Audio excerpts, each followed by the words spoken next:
So the new Omicron variant got me, or rather, I allowed it to get me. Hi, my name's Christine L. Conroy. Welcome to Happy Stuff and Fluff, a channel for women who are getting happy, living longer and growing younger.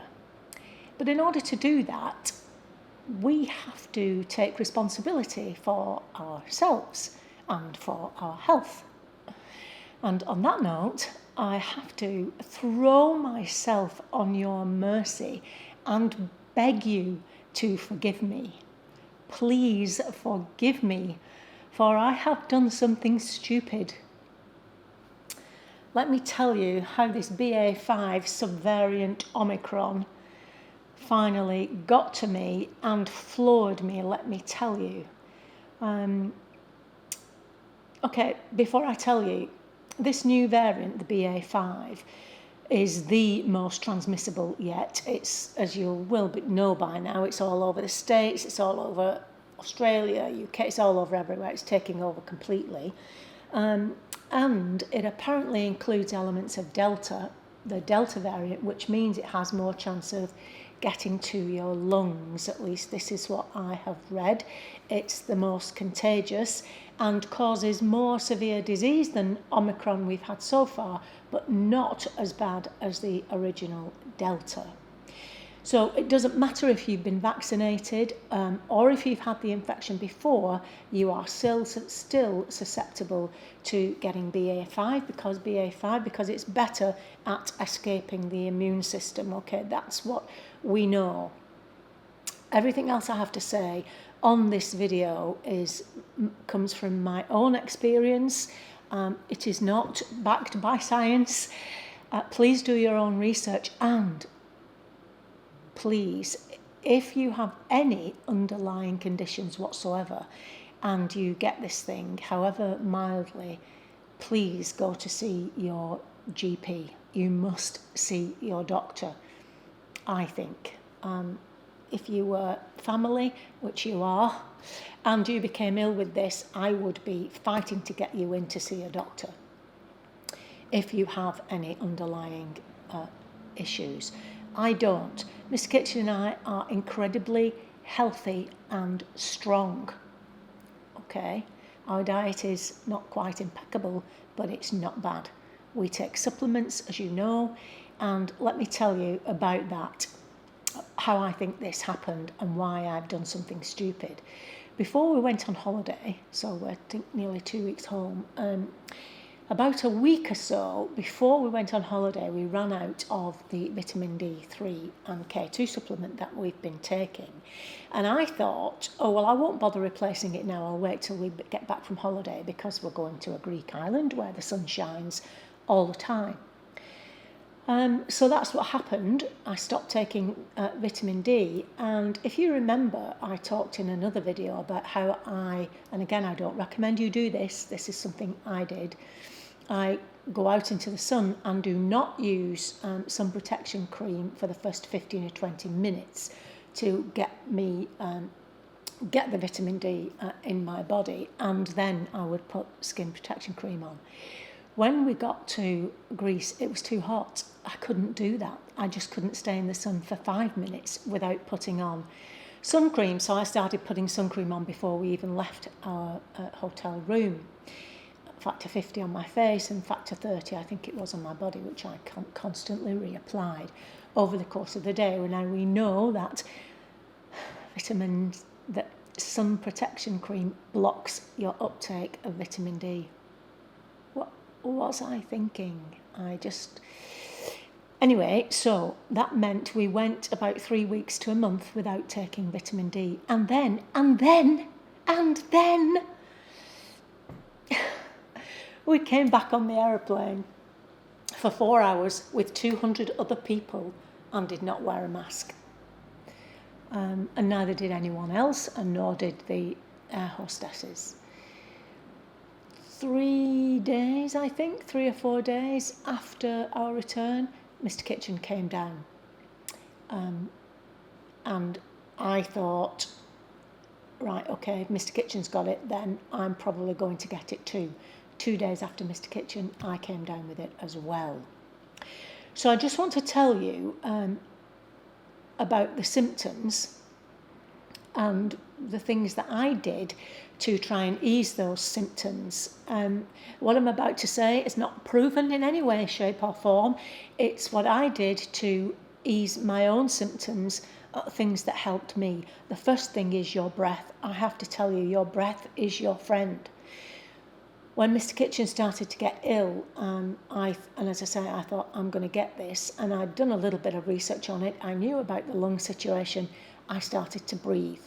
I started to practice breathing in through my tummy, up through my chest, and then I would do deep breaths, so deep that I could feel my breath at the bottom of my lungs, and then I would breathe out. So the two ways of breathing, one in through the belly so that your tummy raises up, and your chest comes up too, so that you get the breath goes through your whole body. So it's, I don't know if you can see that. So tummy's rising.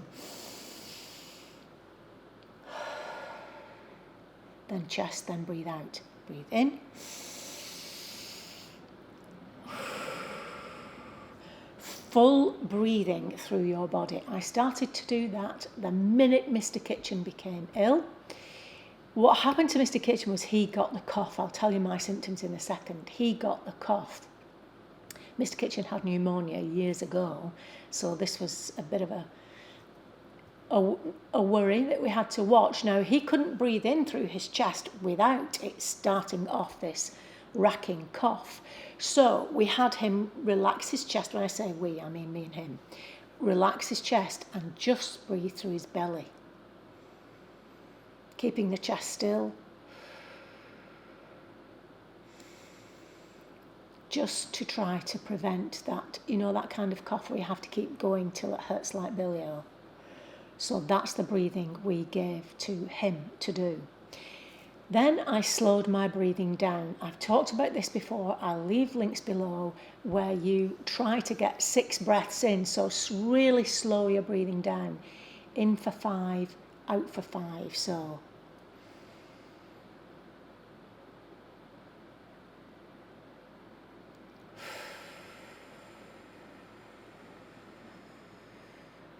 I did that.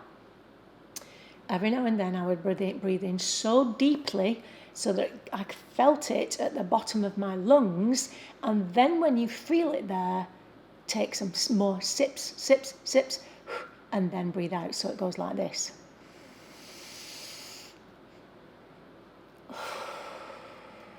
Gosh, it still hurts a little bit to do.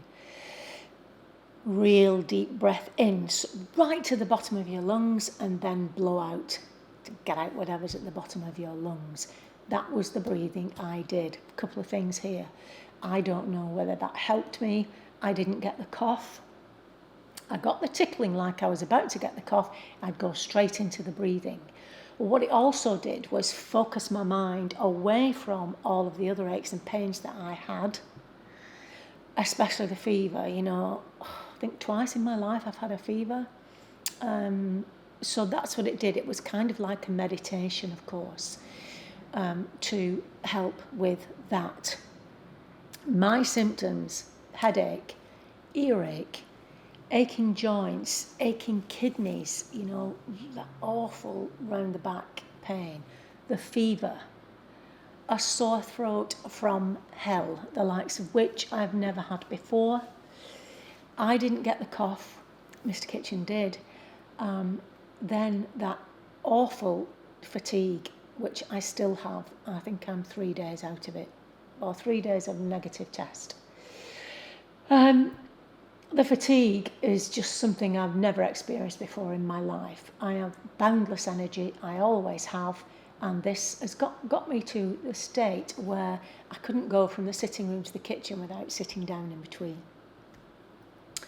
Now, from what I've read, lots of people get lots of different, they haven't got enough data to say what symptoms you get with this, because people are not reporting it, and also different people are reporting different things. So you may get one of these symptoms, you may get all of them. you may get none of them. You may sail through it. But I just thought if I could show you or tell you the things I did that really helped me, and you get any of these symptoms, then you can try them too. Unfortunately, they may or may not work for you. I would like to hope so for your sake. This is what helped me. That's all I'm saying. No doctor told me to do this, apart from one thing. And so let me tell you what I did. The breathing was, I think, one of the most beneficial for me. Gentle stroking, we used to call it what we call effleurage massage, which Mr. Kitchen did for me, especially on my kidneys at the back, because it was painful. For the sore throat, Manuka Honey. Manuka Honey, Manuka Honey, Manuka Honey. Again, I'll leave a link to a video on Manuka Honey. Now, this one is a UMF 10. If I'm taking it for dietary purposes, then we use UMF 20 plus. It is expensive. There's no getting away from it. Hence UMF 10, which I used, as did Mr. Kitchen, for gargling to ease the sore throat, and also in warm water to drink, which also, you know that when it really hurts, it takes away, not for long, it's not a permanent fix, you have to keep doing it. In warm water, it really helped.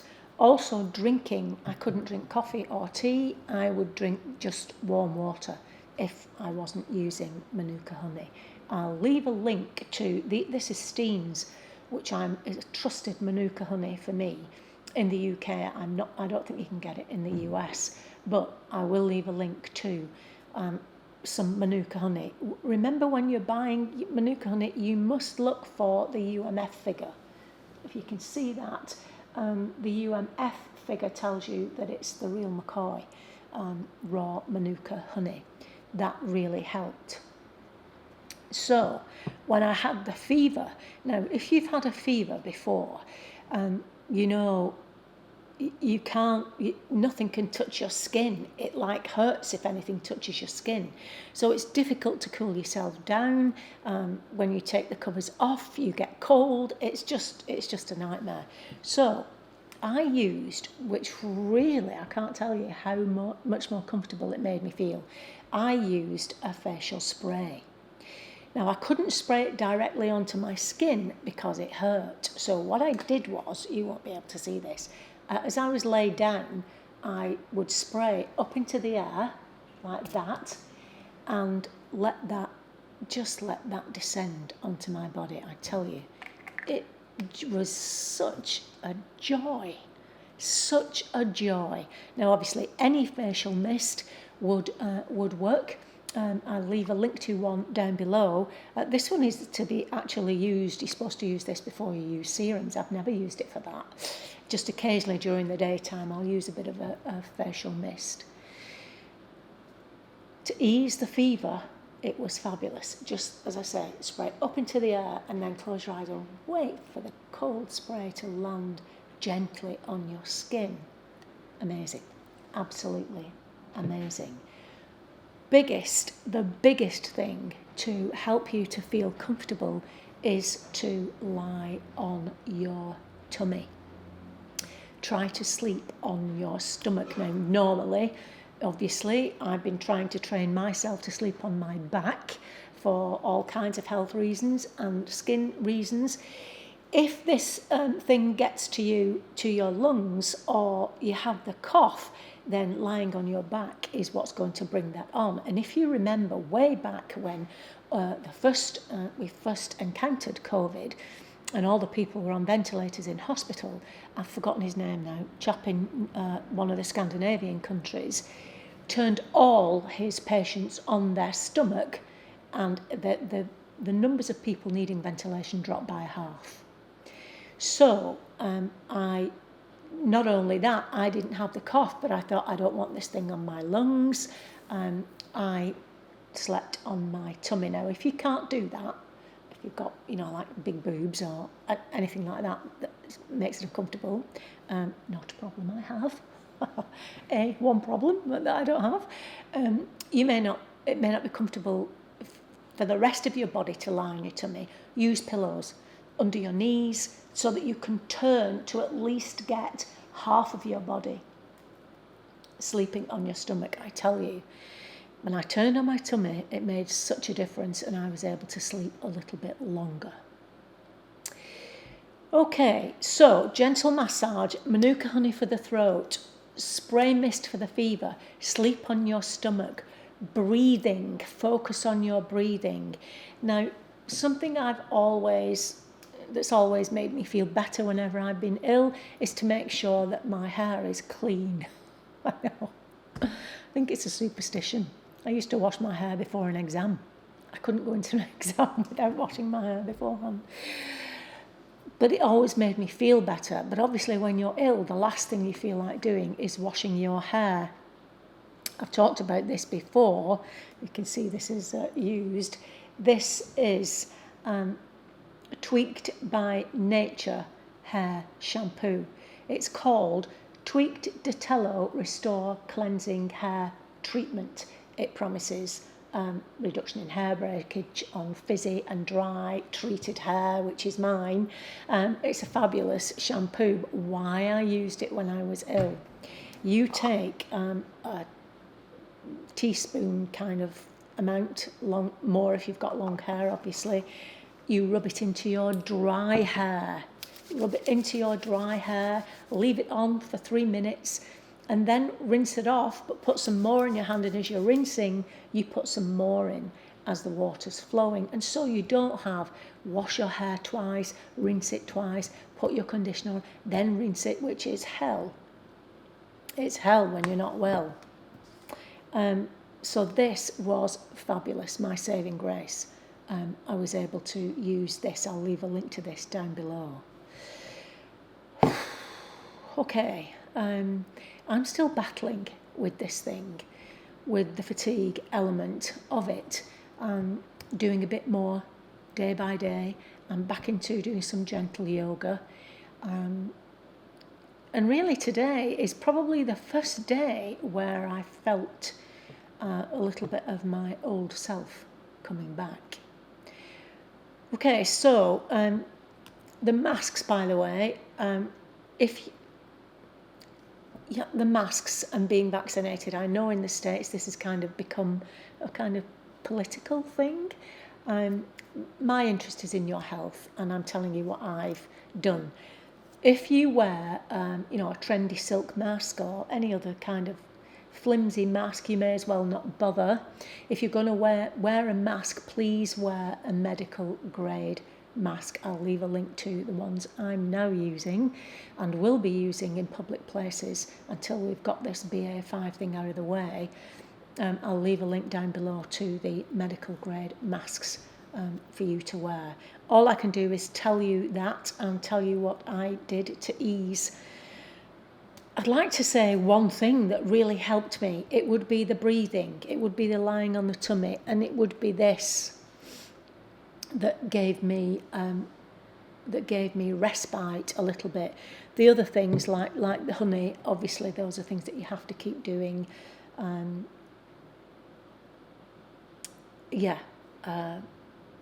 I hope that helps. I hope you don't get it.